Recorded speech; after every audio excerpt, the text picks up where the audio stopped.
ከስጋ ጋር ተዋሃደ ነው እንጂ ያልነው ከድንግል ማርያም ሲወለድ ሕይወቱ ጀመረ አላል። ስጋን ተዋሃደ ነው ያልነው። ስጋን ለመዋሃዱ ደግሞ ትንቢት ተናግሯል። አዳምን ከእህቱም ምድር ማስገኘቱ በእህቱም ድንግልና የመወለዱ ምሳሌ ነበረ።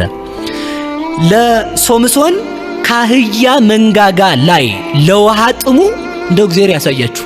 ድንግል ማርያም ክርስቶስን ወለደች ሲባል ያለ ዘር ወለደች ሲባል የሚያመው መናፍቅ ካለ እስኪ እንደው አሁን የሞተ የአህያ መንጋጋ የደረቀ የአህያ መንጋጋ ውሃ ያፈልቃል? በመጽሐፍ ቅዱስ አላፈለቀም። ሶምሶን እኮ የጠጣው ከሞተው አህያ መንጋጋ ነው እኮ ተመልከቱ። ከሞተው አህያ ደግሞ ተመልከቱ፣ መሬት ላይ ቢሆን ከመሬት ወጥቶለት ነው የጠጣ ብለን እናወራ ነበር። የአህያ መንጋጋው እንደዚህ ተነስቶ ተቀምጧል። ውሃ በየት አለፈ? ጎማ ውስጥ ላይ አልተቀበረበት፣ ቱቦ አልተላለፈ።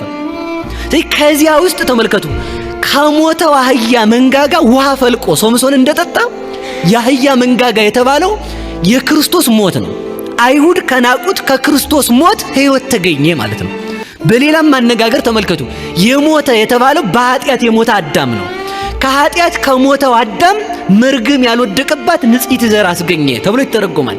በሌላ አነጋገር ደግሞ ተመልከቱ ከሞተው አህያ መንጋጋ ውሃን እንዳስገኘ ከሞተው አዳም አብራክ ድንግል ማርያምን አስገኝቶ ከድንግል ማርያም ያለ ምክንያት ሰው ሆነ ነው። ያለ ምክንያት ነው እያልኳቸው ያሉት። ያለ ምክንያት የአህያው መንጋጋ ውሃ እንዳስገኘ። ስለዚህ ይሄ ምሳሌ ነው አንዱ። ሌላው ለይስሐቅ ከታተመ ግንድ በግ ቤዛ ሆኖ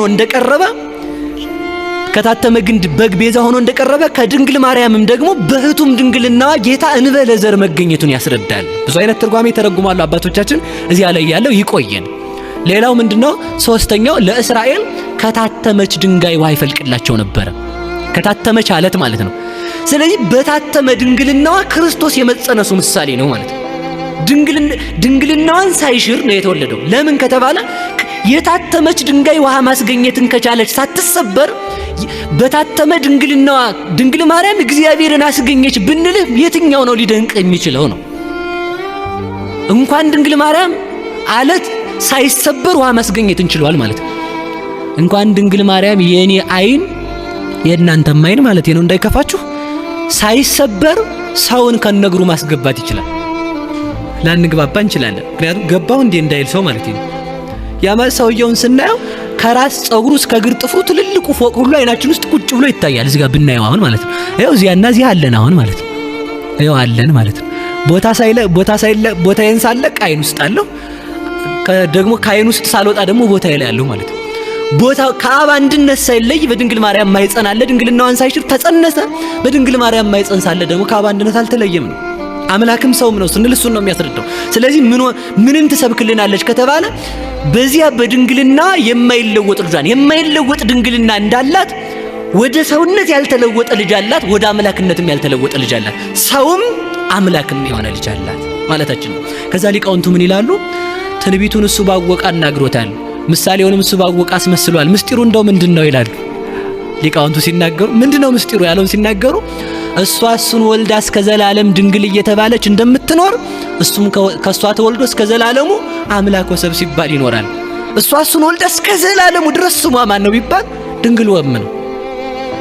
ድንግል ወም ብለን እንጠራታለን። ክርስቶስ ደግሞ እስከ ዘላለም ስሙ ማን ነው ቢባል አምላክ ወሰብ ነው። ፍጹም አምላክ ፍጹም ሰው ነው። በዚህ ይታወቃል። ከዚያ ተመልከቱ እንደውም አሉ ሊቃውንቱ ልደት ቀዳማዊ ታውቀ በዳህራዊ ልደት ነው የሚሉት። ቀዳማዊ ልደቱ የታወቀ በዳህራዊ ልደቱ ነው። ለምን ሲባል ከድንግል ማርያም ያላባት መወለዱ ከአብ ያለ እናት መወለዱን ያስረዳለታል። የብቻ እናት ያለችው እሱ፣ የብቻ አባት ያለው እሱ፣ የብቻ ልጅ ያላት ድንግል ማርያም፣ የብቻ ልጅ ያለው እግዚአብሔር አብ ነው በማለት ሊቃውንት ድንግል ማርያም የእግዚአብሔር ወልድ ምልክት ናት ብለው